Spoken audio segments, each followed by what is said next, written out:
welcome back. This is Bhavna Puri and today we will talk about chapter number 2 of First Flight, class 10. And what is the title of the chapter? Nelson Mandela, Long Walk to Freedom. So friends, जो ये chapter है Nelson Mandela, ये इन्होंने लिखा है basically, क्योंकि हम यहाँ पर चैप्टर के नाम से ही पता लगा सकते हैं. So what is the basic theme of the chapter? Nelson Mandela was one of the citizens of South Africa.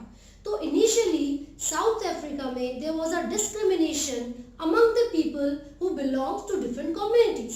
तो जनरली जो वाइट पीपल हुआ करते थे they were the ruling party, और जो ब्लैक स्किन टोन से पीपल बिलोंग किया करते थे वो उन लोगों को ऑप्रेस किया करते थे. यानी कि जो सुपीरियर या जो अगर देखा जाए कि जो डोमिनेंसी थी वो वाइट स्किन पीपल की थी over the black skin people. ठीक है, तो नेल्सन मंडेला ने अपनी लाइफ में बहुत ही ज्यादा स्ट्रगल किया और अपनी जो कम्युनिटी के लोग थे यानी कि जो ब्लैक स्किन पीपल थे उन लोगों को जस्टिस दिलाने के लिए, इक्वालिटी दिलाने के लिए और अपनी सोसाइटी में एक अच्छी पोजीशन दिलाने के लिए बहुत ज्यादा हार्ड वर्क किया, बहुत ज्यादा मेहनत की. एंड ये जो उनका हार्ड वर्क था फाइनली एक बहुत ही अच्छा कंक्लूजन निकला, और वो कंक्लूजन ये था कि 1994 में जो नेल्सन मंडेला थे he became the first black president of South Africa. तो ये कब की बात है? ये 1994 की बात है और 10 मई 1994 को इनॉग्रेशन रखा गया था. एक इस तरीके की गैदरिंग की गई थी जिसमें ब्लैक एंड व्हाइट दोनों ही जो कम्युनिटी से बिलोंग करने वाले लोग थे वो एक एम्फी थिएटर में, वो एक बहुत ही बड़े ऑडिटोरियम में इकट्ठे हुए थे. ठीक है, सो इस जो ये पूरी की पूरी इनॉग्रेशन थी या फिर ये जो एम्फी थिएटर में टुगेदर बहुत सारे लोगों ने गैदरिंग की थी, उसमें नेल्सन मंडेला ने एड्रेस किया और ये बोला कि इतने सालों तक जो हम लोगों ने स्ट्रगल किया था आज वो स्ट्रगल खत्म होता है. अब साउथ अफ्रीका में कोई भी व्यक्ति किसी दूसरे व्यक्ति को ऑप्रेस नहीं कर पाएगा, नहीं दबा पाएगा. तो इसी के साथ ये जो चैप्टर हम स्टार्ट करते हैं कि किस तरीके से नेल्सन मंडेला ने 10 मई 1994 में होने वाले इनॉग्रेशन में एड्रेस किया और क्या क्या चीजें उन्होंने बताई थी अपनी लाइफ के बारे में, क्योंकि बर्थ से पहले ही काफी ज्यादा जो फाइट्स हुआ करती थी लोगों के बीच में, जो डिस्क्रिमिनेशन लोग फील किया करते थे, जो उनके साथ डिस्क्रिमिनेशन किया जाता था. नेल्सन मंडेला ने उन सभी चीजों के बारे में सुना, उन चीजों को फील किया, महसूस किया और इस डिस्क्रिमिनेशन को खत्म करने के लिए जिंदगी भर बहुत ज्यादा स्ट्रगल करते रहे. And when he was approximately 70 to 80 years old, finally जो उनकी मेहनत थी वो रंग लाई and he became the first black president. तो यहाँ पर बात हो रही है कि जब इनॉग्रेशन चल रहा था, उनकी जो प्रेसिडेंटशिप थी वो स्टार्ट होने वाली थी, तो बहुत सारे व्हाइट और ब्लैक पीपल उस एम्फी थिएटर में जो कि कहाँ पर था, विक्टोरिया में, वहां पर आके इकट्ठे हुए थे, गैदर हुए थे. और उस इनॉग्रेशन में उनकी डॉटर जनानी भी प्रेजेंट थी और नेल्सन मंडेला ने बताया कि कितना ज्यादा स्ट्रगल उन्हें करना पड़ा अपनी कम्युनिटी के लोगों को ये जो फ्रीडम है, जो लिबर्टी है, ये दिलाने के लिए. साथ ही साथ उन्होंने कुछ इतने बड़े दिग्गजों के बारे में भी मेंशन किया था, बहुत सारी हाई पर्सनालिटी के बारे में मेंशन किया था जो कि स्ट्रगल करते आए थे अपने समय में. ठीक है, और उन्होंने ये भी बताया कि जो पहले डिप्टी प्रेसिडेंट रह चुके थे साउथ अफ्रीका के वो थे थेबो बेकी, और जो दूसरे डिप्टी प्रेसिडेंट थे वो थे मिस्टर डी क्लार्क. तो यहाँ पर इन दोनों के नाम आपको पता होने चाहिए. एंड फाइनली जब नेल्सन मंडेला की प्रेसिडेंटशिप स्टार्ट हुई थी तो उन्होंने ये बोला कि पहली बार हमारे पूरे साउथ अफ्रीका में ऐसा हो रहा होगा कि ब्लैक और व्हाइट दोनों ही पीपल इक्वल लेवल पर है. इक्वालिटी, यहाँ पर सब लोगों को फ्रीडम मिली है, इक्वालिटी मिली है and there will be no discrimination. कोई भी व्यक्ति किसी भी राइट से डिवॉइड नहीं रहेगा, सबको इक्वल राइट्स मिलेंगे. ठीक है, तो उन्होंने जो अपनी स्पीच दी थी वो आपको पता होना जरूरी है. उन्होंने क्या क्या चीजें बोली थी मैं आपको एनसीईआरटी की लाइंस के थ्रू समझा रही हूँ, तो यहाँ पर सुनिए ध्यान से. He said, "Today all of us do. Our presence here confer glory and hope to newborn liberty." Liberty का मतलब फ्रीडम होता है. तो आज जो नई फ्रीडम हम सबको मिली है, आज हम सब उस फ्रीडम की चमक देखेंगे. Out of the experience of the extraordinary human disaster that lasted too long. अब तक जो एक्स्ट्रा ऑर्डिनरी ह्यूमन डिजास्टर हुआ करता था, मतलब अब तक जो एक व्यक्ति दूसरे व्यक्ति को प्रताड़ित किया करता था, दूसरे व्यक्ति से या अपने जो भी काम है वो करवाया करता था बिना उसको इक्वालिटी दिए, आज वो चीजें यहाँ पर खत्म होती हैं। उन्होंने बोला it must be a society of which all humanity will be proud. आज से एक ऐसी सोसाइटी यहाँ पर बनेगी जिस पर इंसानियत को, ह्यूमैनिटी को नाज होगा, उनको प्राउड होगा। We who were outlaws not so long ago have today been given the rare privilege to be the host of the nation। बोला जा रहा है हम लोग जिनको आज तक किसी भी तरीके का राइट नहीं मिला था, किसी भी तरीके की इक्वालिटी नहीं मिली थी, आज एक बहुत ही अलग तरीके की, बहुत ही रेयर प्रिविलेज हमें मिल रही है कि हम इस नेशन को एक्सप्रेस करें, इस नेशन को रिप्रेजेंट करें। ठीक है, फिर हम थैंक यू करते हैं किसके लिए, जो इंटरनेशनल गेस्ट यहाँ पर आए हुए हैं, हमारी कंट्री के लोगों का थैंक यू करते हैं। ये जो विक्ट्री है, जस्टिस की विक्ट्री है, यहाँ पर जो विजय मिली है वो जस्टिस को मिली है, न्याय को मिली है, पीस को यानी कि शांति को मिली है, साथ साथ ह्यूमन की डिग्निटी यानी कि रिस्पेक्ट को मिली है। तो आज के बाद कभी भी एक व्यक्ति दूसरे व्यक्ति को ऑप्रेस नहीं करेगा, सबको इक्वालिटी मिलेगी, कोई डिस्क्रिमिनेशन नहीं होगा और सभी व्यक्ति को इक्वल राइट्स यहाँ पर मिलेंगे। ये नेल्सन मंडेला ने अपनी स्पीच में कहा था। साथ ही साथ उन्होंने ये बताया कि आज एक इतना अट्रैक्टिव व्यू है, एक इतना इंप्रेसिव व्यू हमें देखने को मिल रहा है कि हम इसको देखकर बता सकते हैं कि पीस यानी कि शांति और इक्वालिटी आज साउथ अफ्रीका की धरती पर देखी जा सकती है।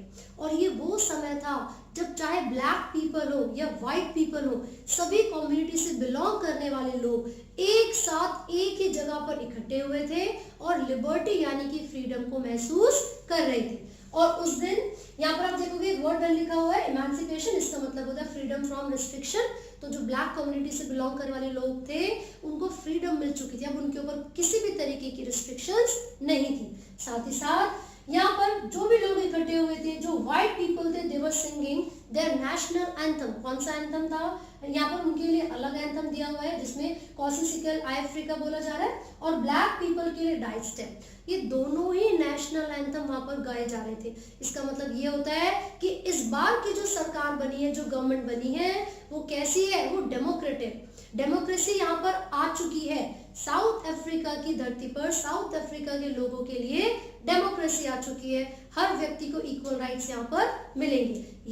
इसी चीज को दिखाते हुए जो ब्लैक और व्हाइट पीपल है उन लोगों को फ्रीडम दी कि वो अपने जो भी उनके नेशनल एंथम है, जो भी उनके सॉन्ग्स है, उनको सब लोगों के सामने गा सके। साथ ही साथ देखिए एक लाइन यहाँ पर लिखी हुई है, on the day of inauguration I was overwhelmed. Overwhelm का मतलब होता है मुझे बहुत ही ज्यादा खुशी थी, मैं खुशी के मारे भर चुका था पूरा अंदर से।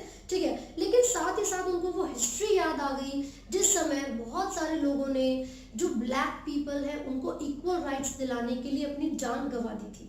उनको ये याद आया था कि इतने सारे रिस्पेक्टेड पीपल थे जो कि इतना ज्यादा स्ट्रगल कर रहे थे ताकि सब लोगों को इक्वालिटी मिल सके और जो ब्लैक पीपल है उनको अपने राइट्स मिल सके।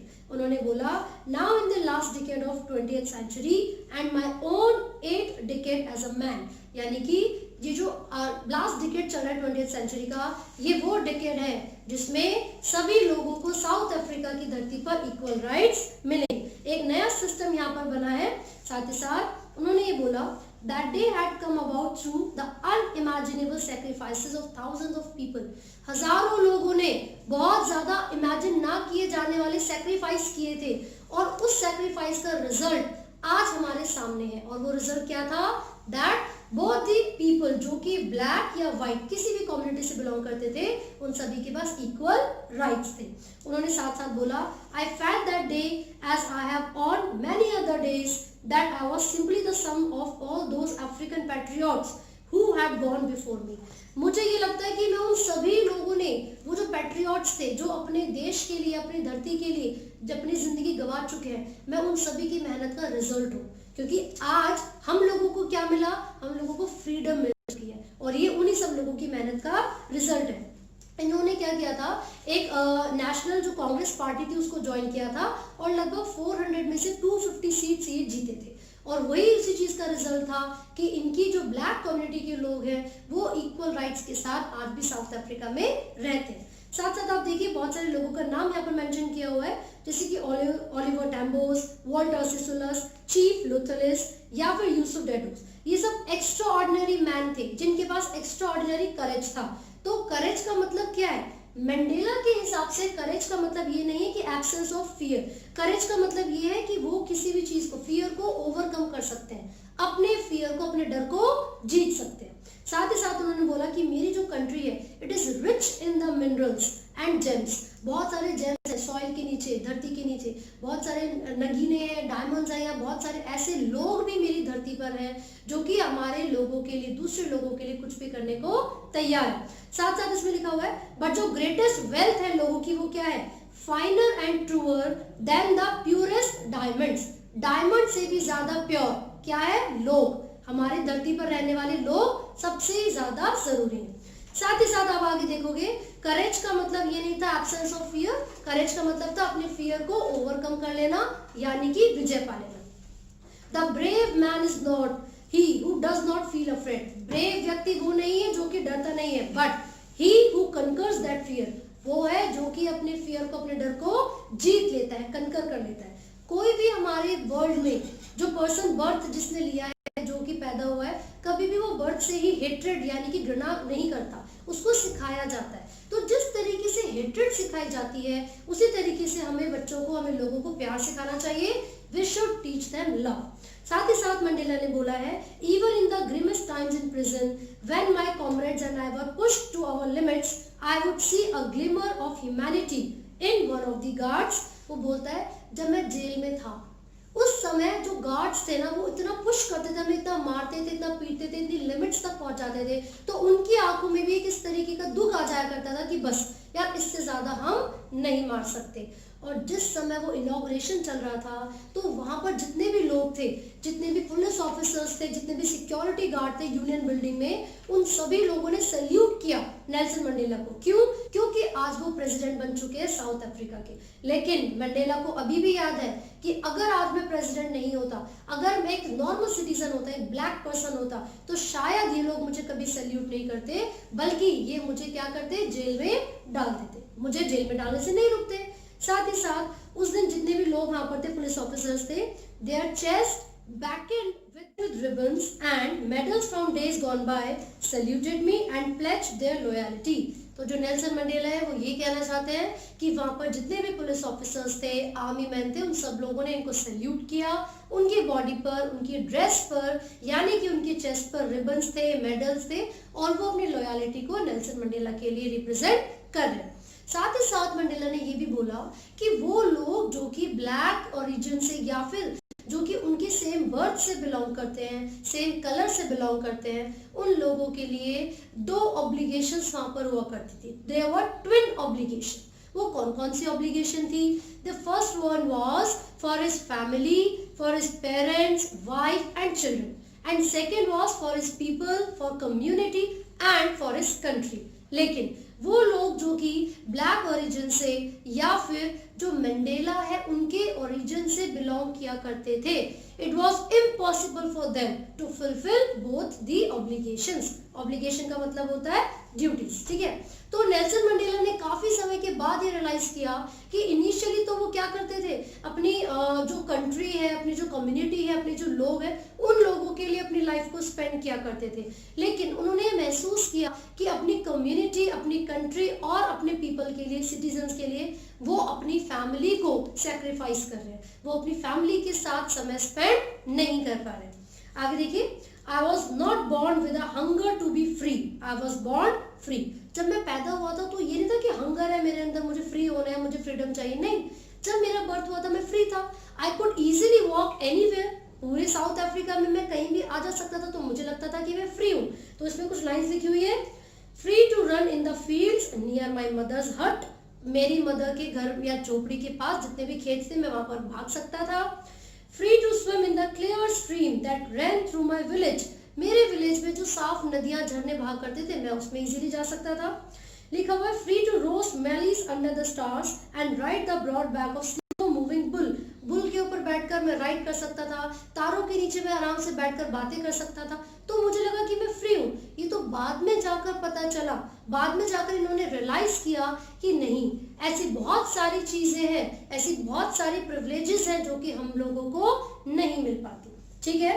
सो धीरे धीरे उन्होंने लर्न करना स्टार्ट किया एंड डिस्कवर्ड जब वो यंग मैन हुए, जब वो बड़े हो गए, that my freedom had already been taken from me, कि मेरी जो फ्रीडम थी वो मुझसे छीनी जा चुकी है। यंग मैन होने पर उनको ये रियलाइज हुआ एंड देन उन्होंने, उनके अंदर जो हंगर थी फ्रीडम के लिए वो जाग गई। At first as a student, ये बहुत इंपॉर्टेंट क्वेश्चन है, फ्रीडम का क्या मतलब था मंडेला के लिए, अलग अलग स्टेजेस में किस तरीके की फ्रीडम की वो डिमांड करते थे, तो आप बताएंगे एज अ स्टूडेंट उन्होंने क्या कहा था, I wanted freedom only for myself, the transitory freedom of being able to stay out at night, read what I please and go where I choose. As a student वो ये चाहते थे कि जहाँ वो पढ़ना चाहते हैं, जैसा वो पढ़ना चाहते हैं, या रात में वो फ्रीली जहाँ जाना चाहते हैं, उस चीज़ की फ्रीडम उनको मिले।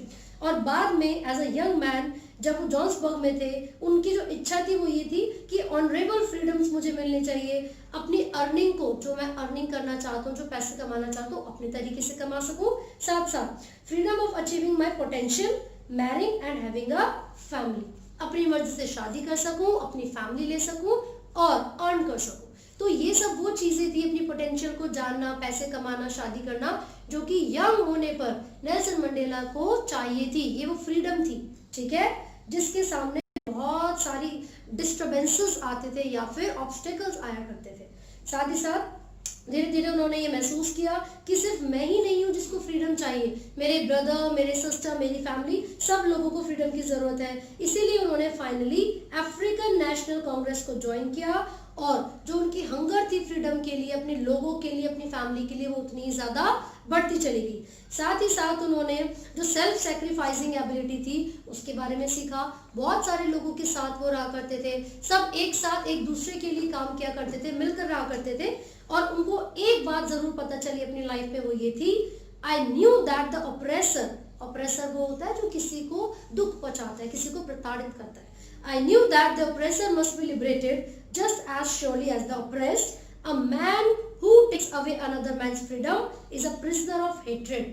एक व्यक्ति जो किसी दूसरे व्यक्ति के बुरा चाहता है, उसका बुरा करता है, हमेशा वो घृणा का पात्र होता है। मतलब उसको खुद भी कहीं ना कहीं ये रियलाइज होता होगा कि मैंने गलती की है, कि मेरी कोई ना कोई मिस्टेक है। तो बिल्कुल ऐसे ही उन्होंने ये रियलाइज किया था जब उनको जेल में डाला गया था। तो वो जो प्रिजनर था, कहीं ना कहीं वो प्रिजनर भी इतना पीटने के बाद ये फील करता होगा कि यार बस और कितना मारूं मैं इस व्यक्ति को, right. The oppressed and the oppressor are alike robbed of their humanity, which is very important line। जो ऑपरेसर है यानी कि जो दुख देता है, और जो ऑपरेस्ड है जो दुख को सहन करता है, दोनों ही humanity, robbed of their humanity, दोनों ही जो ह्यूमैनिटी है, जो इंसानियत है, उसी को रिप्रेजेंट करते हैं।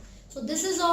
जो नेल्सन मंडेला है उन्होंने ये बताया था कि किसी भी तरीके का डिस्क्रिमिनेशन नहीं होना चाहिए, चाहे कोई भी ब्लैक पीपल हो या व्हाइट पीपल हो, सभी को इक्वालिटी, सभी को फ्रीडम और जस्टिस मिलनी चाहिए। सो आई होप आपको ये चैप्टर समझ में आया है। इन केस आपको कोई भी डाउट है और आप कमेंट कर सकते हैं, and do not forget to like, share and subscribe.